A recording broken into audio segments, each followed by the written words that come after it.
Thank you for joining us. I'm Matt Smith, and I'm Vice President for Internet Television at NVIDIA. We help enterprises, networks, and multiple system operators prepare content for any screen, anywhere. Today, I'm joined by a stellar group of industry experts who will help offer insight and guidance on their video workflow, products, and architecture. In this session, we'll explore the complexities in preparing media elements, file and live linear channels for a multi-screen environment. It seems like it was just 18 months ago, in fact I'm sure it was, that we were calling our delivery targets 3-screen environments and defining strategies against that notion. What a great way we've come in short time. Confident in saying that 3 screens have now become N screens. In fact, if you're up to date on trends and consumption patterns, mobile platforms and media consumption therein will skyrocket in the months and not years to come. So as you may be aware though, preparing content for the multitude of screens is really no simple task. It reminds me of a question I was asked years ago while at Yahoo, which was, Matt, what's the universal codec? I promptly laughed and told him that there wasn't one. There's not one in existence, but the commonality of H.264 and AAC codecs in all 3 of the major delivery formats appear to have eased some of those requirements. So let's find out. Let's dive in and talk to our panel here. Joining us today again are a great group of industry experts who can help us understand the complexity in these workflows, the challenges that they face, what they're thinking, and some of the solutions that they're exploring. So I'm going to introduce them one by one and ask them to tell you a little bit about them and what they do in their business. So first, here is Jamie Sherry, who's a Senior Product Manager for CDN at Level 3 Communications. Hello everyone.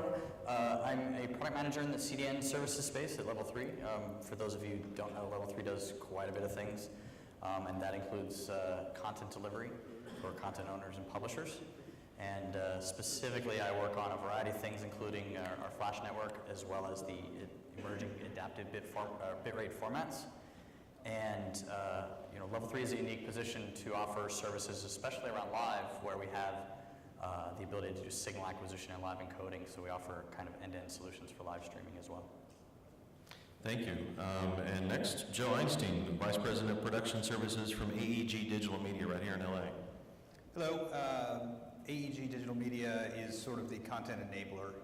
We handle downlink acquisition, sort of end-to-end project management around award shows, music festivals, large entertainment events, as well as in the 24/7 market. Thank you. Next, Cyril Rickleton-Abney, who is Senior Director of Content Security and Piracy Management from Turner Broadcasting. Hi, I'm Cyril. I am part of Turner Broadcasting. I look after content protection and anti-piracy there, from the script to the screen.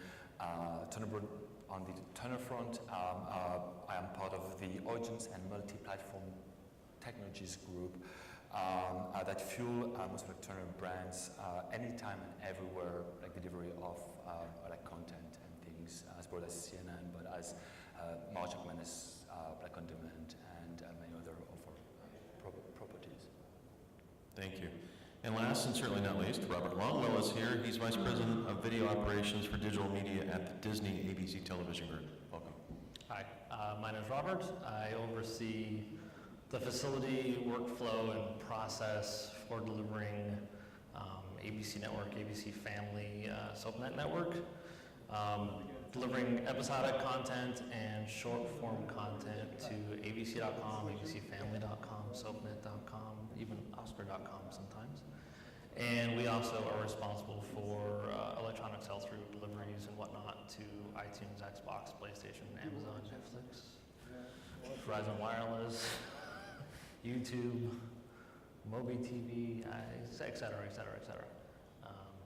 In our facility, we pump out about 100,000 files every month, and that equates to about 15 terabytes of data, which is a very large increase compared to where we were just a few short years ago. So with that intro, it's a great opportunity for me to jump on that, Robert. With that proliferation of devices and consumers of Disney ABC content, how do you design a workflow? What do you have to think about in terms of the multitude of screens that exist out there as you design a workflow? I Like, talk to us about the complexities that you face every day in getting out shows like Desperate Housewives. I'll say that first we're kind of fortunate in that we saw this kind of coming years ago. Back when we were, at the time, like 5 years ago, we were abc.com only, and wireless was kind of the next big thing for ABC to tackle. And we kind of came at a crossroads that either we can keep hiring more people to help shepherd all the files and all the new devices and things that we expected to come out, or we can automate the process. And thankfully we chose the latter. We chose to automate it. And today, we have a very small 3-man kind of technical operation team that helps build this process. And not saying that we have all the solutions clearly at this point, but today, tackling a new device, a new transcode format, it's not as complicated as it used to be. Like I said, I still don't think we have all the answers because there's always a new device and a new codec and a new platform coming out. But today, it's all centered around our automation. Joe, what about you? I mean, same question. So your customers are varied, right? A lot of different types of customers ask you and your team to deliver rich media events for them. What are some of the things you have to think about when you think about mobile devices, tablets, PC, Mac, set-top box, or a Roku type device? What are the things you have to think about when you design a workflow for an event? So I think around our biggest challenge is time frames. Robert gets to work on implement the process once and churn out the content every day. The client comes to us and says, I want to deliver Coachella, and I want to deliver it on 3 different streams on 7 different devices. Our biggest challenge is we have about 60 days typically to turn up that service for them. The desktop experience is relatively straightforward. The mobile connected device market is changing so much that for us, there are updates to phones, updates to devices. It's a constantly evolving and always in development process with network changes, device changes, and codec changes. I think that's our biggest challenge around delivering to those devices. Jamie, what about the CDN perspective? I mean, you're a little more static than what Joe just described, but as you think about how to generate multiple different renditions, I think Robert said it's probably gotten a little easier, right? So we're over some of the biggest hurdles, but what are some of the things that you guys have to think about delivering this content on the public internet? So it's very similar to Joe's situation. We have many customers. We're not one customer doing things statically.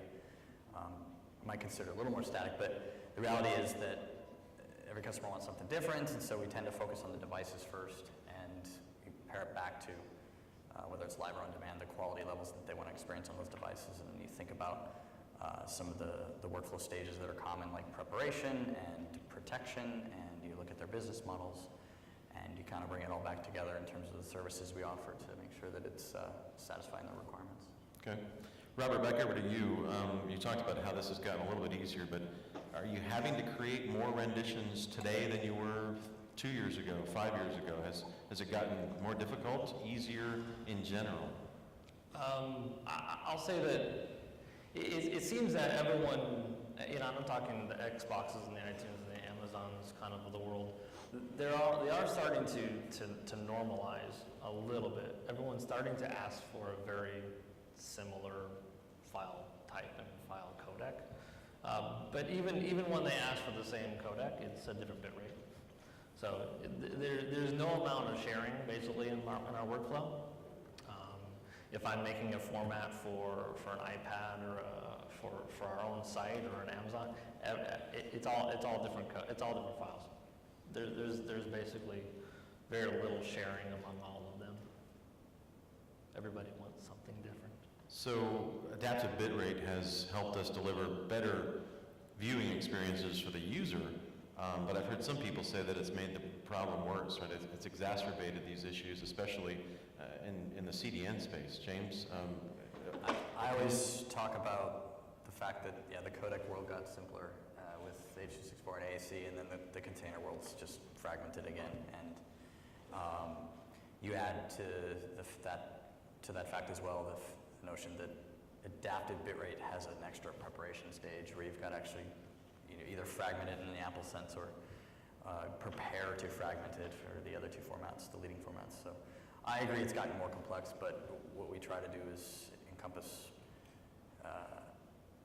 ways in our solutions to make it as simple for the customers as possible. And I also think that, I think, Robert, you said it, that you're getting more to a consistent set of quality levels across all the devices, and you're getting to that point where you can kind of pick and choose across those and reuse where you can, and whether it's in live or on demand. And it's getting there, it's not there yet, so. From a pure file perspective, I think people in the audience might appreciate this. I've heard people say that in the CDN business, adaptive bitrate has created some pretty unique problems in that we've got all these, small little chunks of files that are scattered everywhere. Is it as pronounced as people have said? Yeah, I mean, the easiest one to look at is Apple, and you're pre-creating those fragments, and those small objects moving around the CDN isn't as efficient. We've come up with ways, though, for the Microsoft and Adobe formats to make it easy to move the big files around and then do the fragmentation where it needs to happen. So we've found ways in certain cases to make it more efficient.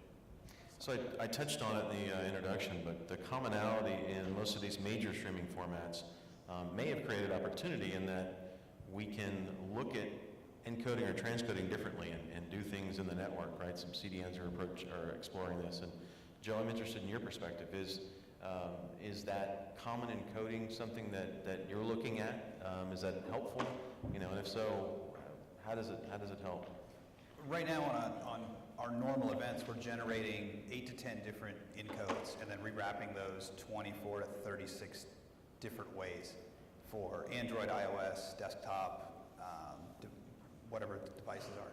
So on a large event, we're pushing 200 to 500 megabits out of our encoding facility data center into the CDN. And that's just on one event. So if we've got 4 events running over a weekend simultaneously, we're pushing 1 to 2 gigabits per second. If we can get the eight encodes into the CDN and then rewrap those at the edge or at some intermediate, we're going to save a lot of egress bandwidth from our facility into the CDN and probably a lot of setup and complexity on our side. So to recap, what Joe's talking about is being able to generate a file rendition when the request happens on a network as opposed to storing many files. James, interested in a CDN perspective there? Yeah, no, I agree with the approach. The number one reason we would do those types of solutions is bandwidth constraint at the event site. So saving you cost is important as well, but when it's definitely something that they have to do, then bringing those quality levels in as sort of mezzanines and then doing the transformations as necessary for the devices in the network is definitely the right direction. So Cyril, interested in your perspective, we're beginning to see more and more TV everywhere happen, where we have more live linear channels that are offered to people at any time on any screen. From a piracy and a rights perspective, how important is it for us as an industry to get these solutions in place? Or are we there yet? We're halfway there.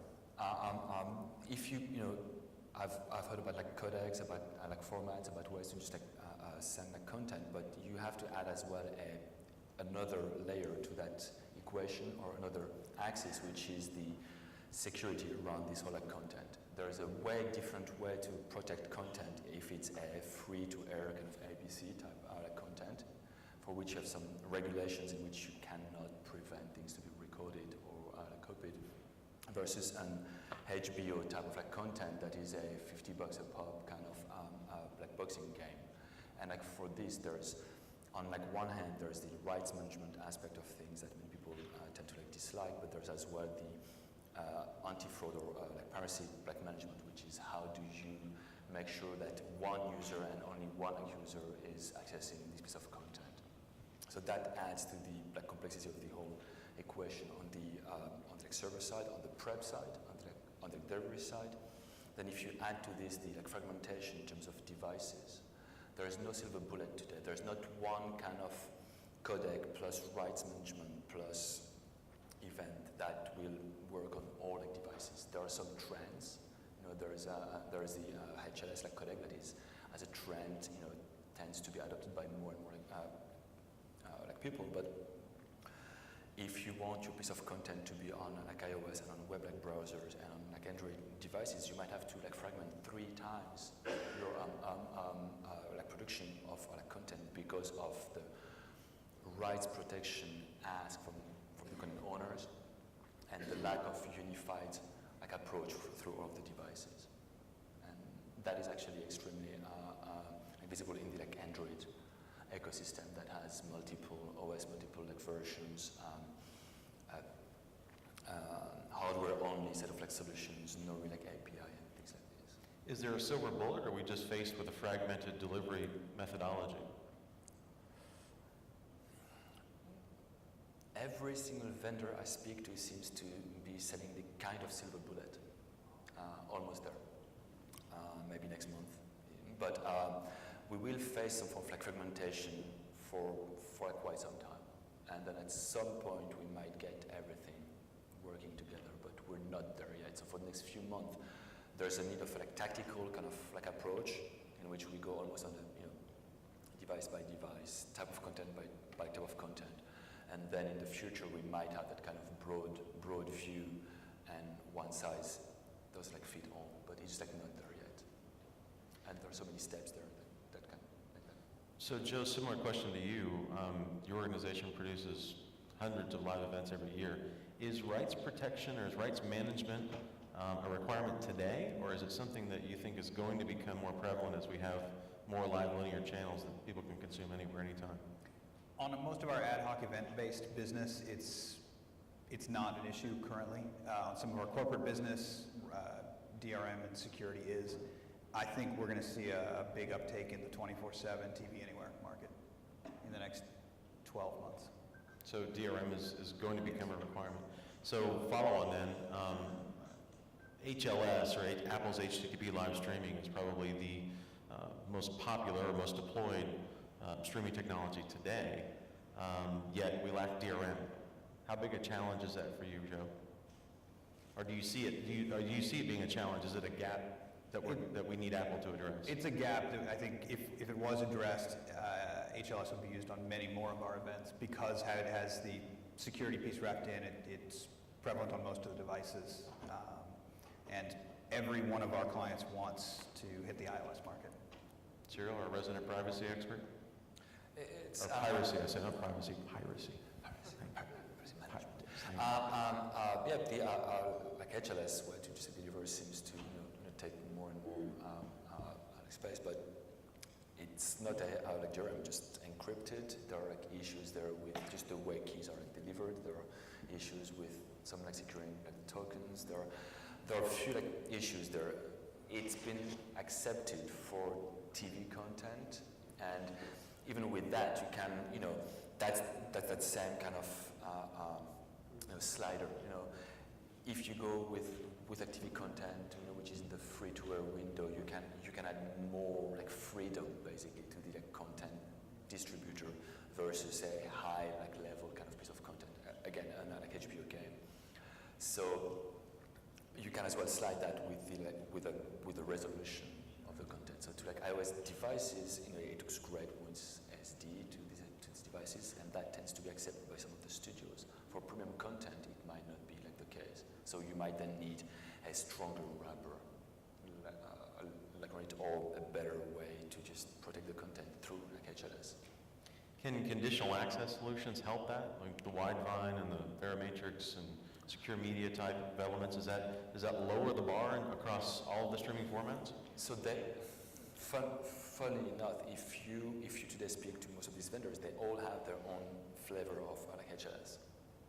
All of them. Different, specs of different like versions of the draft specs are used. Some use the 3rd, some use the 5th, some use the 6th. We're at the 7th, and a few things are there, a few things are just like missing. But I might be wrong, but I don't think that anyone has the exact specs perfectly brewed and adequately yet. And if there is, please let me know. take it. Robert, follow-up on that one is, what does that mean to Disney ABC? You obviously have to secure some of your content. Is conditional access something that you consider, or is it really technology-specific rights management? I'll almost have to defer that one. It falls outside of my workflow. Fair enough. We deliver the content, we process the content, we deliver the content. We have entire teams that are more. We got part of the team here, actually. So I'll ask you a different question then. So, There you go. fair enough. So when you mentioned earlier a new handset coming online and how you think about that, do you look at them all equally? Are there one or two prevalent operating systems that you plan for? Is it because it may be different here in North America than Europe, right? Europe's still a very Nokia-driven continent. Media strategies there are somewhat fragmented. What's it like here? Is it really an iOS and Android world when it comes to preparing all of your different content for mobility? For our workflow, actually, we're only on the iPad app at the moment, so we're not on Android and we're not on iPhone, although iPhone's iOS. So right now, from a content preparation perspective, just making an HLS-based version of our episodes, not particularly complex. It's still taking an MP4 or whatever that we would have already prepared anyways. The exception here being that, of course, again, it's another screen, so it's another bit rate, it's another size. So it is an MP4 that's been transcoded specifically for the iPad, and then it's just running it through the Apple segment. So Jamie, same question is, how does level 3 view that? I mean, you've got a global business, but do you look at it differently by region? Does the mobility questions vary by geography to level 3? Mobility and formats in general do vary by geography. I think the further east you go in the world, some of the older formats persist, and we actually have a growth in Europe in Windows Media, for example. And a lot of it has to do with set-top boxes and things like that support that format, but over here it's vastly different for both smooth streaming and Windows Media. The majority is the iOS platform, and then Flash over in North America, and then there's a bit of Android, but that's pretty small still too. Interesting perspective. So Joe, similar question then. I think Jamie touched on something that's interesting. It's probably very prudent. As our mobility speeds increase with LTE deployments, 4G or whatever you want to brand name it, are we going to be able to repurpose the same streams that we would for mobility for a little black box on top of the set or an IP connected set? You think that's going to become part of your workflow mentality in the next 18 months or so? We're doing it today. Our typical spread of bit rates ranges from 150K up to 2.5, 3.5 megabit. I think we're going to start to see the 8 to 10 encodes we do now increase to 12 to 14 as we start to increase those devices. Right now, we can get all the Android devices, tablets, phones, iOS, iPads and iPhones and desktop into that 8. We're starting to make compromises. But I think the total encodes is going to increase over the next 18 months. Increase. So we'll have to offer more data rates. I think so, unfortunately. I think I hear that every year at the show. I hear that, when are we going to reduce them? When are we going to reduce them? That's interesting perspective. So Robert, back over to you. You create a huge amount of content every day or every week, every month that you touched on earlier. Earlier I touched in brief on the concept of network media processing, where you can generate a file rendition at the time it's requested, and even use a caching layer to kind of help offset the delivery of that on a media net or a CDN. Is that an approach that you think that you consider, or is it really what they call a hits-driven world, where you're going to have to encode 17 renditions of Desperate Housewives? Yeah, I'm already making 25. I think that's maybe a better, maybe a better solution and a bigger need for live. I'm on demand, so I'm usually processing 1 to 2 days in advance. So I don't have that bandwidth constraint that a live program is necessarily going to have. But at the same time, we're still paying for the pipe, right? There's still a considerable price to pay for that pipe, and anything we can do to squeeze out, just that much more, and then allowing me to continue to deliver larger mezzanine files, because the mezzanine files are what eat up most of the pipe versus the consumer deliverables for HLS or whatnot. Anything that'll allow me to, get that much more delivered to the mezzanines would be helpful. Cyril, what about you from a protection standpoint? Does that make sense, packaging files with protection at runtime as opposed to creating all these files with DRM already applied? Well, there are some efforts these days, like around that common encryption scheme in which you would encrypt all of your files in a kind of like similar way, or actually with the same encryption like method, and then depending on which device you're on, which kind of like platform, depending on that runtime, you'd have hooks in some rights like management modes that would be able to like decrypt like the content, which is what we see in DECE, which is what like Disney did like define with like key chest. And so having the content pre-encrypted with that would like make sense. Again, because of the way of the like fragmentation, the way of the like difference of like deliveries, you can either deliver these days to a like consumer, you can then deliver to an MVPD, like an MSO. It can be VOD, it can be live. If you start, having multiple paths for the delivery, having everything wrapped with the same keys might be then like an issue there. So you have to then have multiple instances, multiple like versions, and that again adds some just complexity to the whole like effort. Okay. So last but not least, pretend, if you will, panelists, that there are product managers in the audience, hint, hint, from Adobe and Microsoft and Apple. If there are things that you could tell them today that are either great or that are lacking in their product, what are a couple of those ideas? Jamie? What do we need in these products? What are some of the things that you'd like to see? I think in the Apple side, it'd be interesting to see if, everybody it's surprising how it's taken off being just a spec. I think if there were more interaction between Apple, and there is with certain companies at certain levels, but more interaction on that could maybe help further the success of that format. I guess you don't want too many cooks in the kitchen there, but on the, I think the smooth format for the traction that we see in the country is surprising because I think it's a really good format. It's got a robust DRM behind it, so it's interesting to see how that's progressed. And Flash is, I'm sure they're in the room or not, but Flash is a love-hate and it's been for a long time. I got flooded with calls when 4.5 came out, and the calls were about whether we, as a company, supported Apple.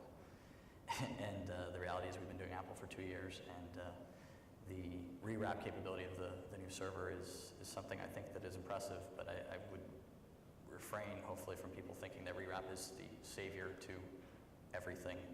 We already have customers who are, unhappy with rewrap from a perspective of, I think a codec range, or a bitrate range rather, if you're going from very low to very high, you need to keep the audio quality. And this is more of an adaptive thing rather than a rewrap, but with rewrap you cannot change those properties.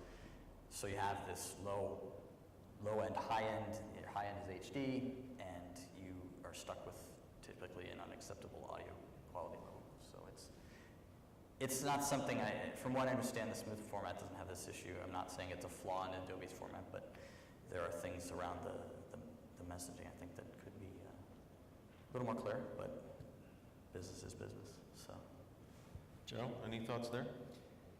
I think I agree with everything you said. I think the one thing that's made our business very successful is taking everything that the broadcast industry has learned over the past 50 years and applying that to the digital delivery, webcast, whatever you want to call it, market. So some big things that are hitting us now is time code into the streams and this whole ad marker issue, whether it's it's 24/7 ad replacement for over the top, or it's ad markers in live events that are online digital delivery only. So I think taking a step back, looking at the product, and then saying, hey, here are the big missing pieces. Because if you took all the products and combined them, you could have the perfect product right now. But neither one of them are 100% there. Cyril, any hot sports opinions? Dear Mr. Apple, please give me secure key exchange in the like HLS like format. Thanks. That's my Christmas list. More seriously, on the like CDN side of things, actually, like as well, there's that like notion of secure tokens or authentication like token, and if we could get a bit of standardization between all of these, instead of you start with one and it's a token, you go to another, it's another token, and so that's a bit of just like an issue, and a bit of talking together would be great. And a set of defined profiles for the video, and then if we could get a silver bullet for everything else, I'd take it. Robert? My pain point would probably be a little different maybe than anyone else here is closed captioning. It's something, thank you very much. It seems like it's still closed captioning's been around for a very long time, but from a digital media kind of perspective, it still seems like it's very much in its infancy. And there's a lot of formats out there, and a lot of formats don't work with a lot of other formats. Or when you translate the formats, a lot of the data gets lost. But that's kind of over the last few years, it's been kind of our biggest issues is dealing with closed captioning. Okay. We have a few minutes left for questions. Happy to open up to the floor for some Q&A, if anyone has any questions. Hang on for the microphone.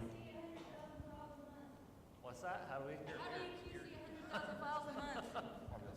I stay up very, very late. Good answer. We QC them as a new file first. I mean, we're basically a QuickTime ProRes shop. It's a 1080p asset. That's been QC'd to death. It's gone over and over several times. We don't QC every transcode. Clearly, Okay. we make 25 of them per show. There's no way to go through all those. We trust our transcoder. Excellent. Anyone else?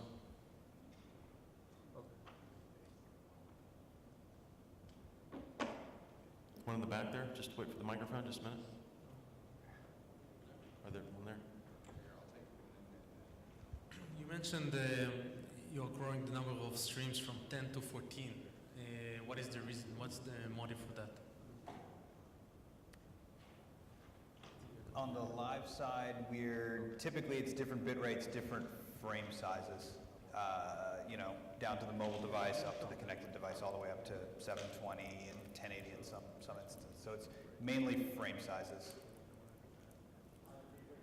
Yeah, and then the bit rates that go along with it. Okay, back in the corner. Yeah, thank you. Recently, I was at Netflix and responsible for workflow there. We, as you probably are aware of, got slammed for closed caption. So I'm wondering if a gentleman from ABC can elaborate on that a little bit more. Specifically, is it about getting the source, or is it about coming up with the right sort of format and a standard for the output format for delivery? It seems that there's a lack of standard across all of the partners that we work with. From iTunes wants Scenerist, Amazon, I think a few others are leaning towards, and don't quote me, but I think they're leaning towards time text XML. We've got other partners that would prefer subrip. At the end of the day, they're all, it's the method and process of generating so many different formats. When we use Mac Caption to do a lot of our transcoding and getting that built, but even then there's limitations. I mean, time codes don't translate very well. Different formats, different, and then of course you're also marrying it to a video that's been transcoded in a separate workflow. So at the end of the day, you may end up with something that's 2 or 3 seconds short because you've chosen a different format. It would just be nice to, of course, like we want a single format for everything. It'd be nice to have a single format for closed captioning. Maybe it's a pipe dream, but I can have wishful thinking. Over here. Yeah, hi, my name is Andy Wong from Concurrent. I have a question. Quite a few of you mentioned that you have to support like multiple bitrate resolution and also formats, wrapper. I'm wondering, in the industry, actually more than one company, a few companies already come up with this really on-the-fly, really high stream capable on-the-fly Transmax product. Where do you think it will help you at least, if, for example, you keep your bitrate and resolution, 8 of them, for example, then you don't have to times 3 for 3 different wrapping format. Do you think this will help you to reduce the amount of original content in the preparing the content for service? Yes? Yeah. I mean, people have been, if you look at the on-demand workflow, people have been transcoding for 15 years, right? And they're pre-creating all these assets as the devices grow. They're creating more and more, as Robert said, more formats, more, as Joe said too, varying the resolutions and everything to hit all these devices becomes unwieldy. Wouldn't it be nice if you could take an MPEG-4 file, have it sit on an origin server, and then do its thing as it's requested? So yes, there are companies that do that. We know you guys offer a solution around that. We do some of that. We'll look at doing more of that in the coming year, and as an example. And yes, I think that it's a step in the right direction towards ultimately an end goal that is more efficient and effective and easy for customers and companies like us to deliver content. I'll go back to saying though that rewrap to me is not the savior to dealing with hitting all your devices for the reasons I said, and I just think that it's important for people to realize that they should not hang their hat on rewrap. It's a nice direction towards something I'm a fan of, which is more like the SVC part of the H.264 codec where you're doing slices. And so I know companies deal with that too, and that I think is a little bit further out because you have a client issue, but it's a step in the right direction for sure. Yeah. I'm going to have time for 1 or 2 if anyone else has a question. All right, go ahead. I'd like to pick up on this issue of SVC, the Holy Grail. And people have been talking about SVC for a while, but to your point, nobody is taking the first step towards ensuring SVC players being available. So from your perspective, everybody agrees that this is the right solution, yet nobody's taking the first step. Could you guys elaborate? So what's the issue here? Why is the industry not acting on something that makes a lot of sense? There's money to be made in the ways it's done today, is what I think. Creating more derivatives, although storage is cheap, makes more storage dollars for me. And delivering it all uniquely, you might argue it's the same revenue as you were doing it dynamically, but for us it's about value adds for us. So I see doing these types of things more and more, providing more value to the customers rather than saying, hey, go transcode your stuff, put it on our origin, we'll deliver it for you.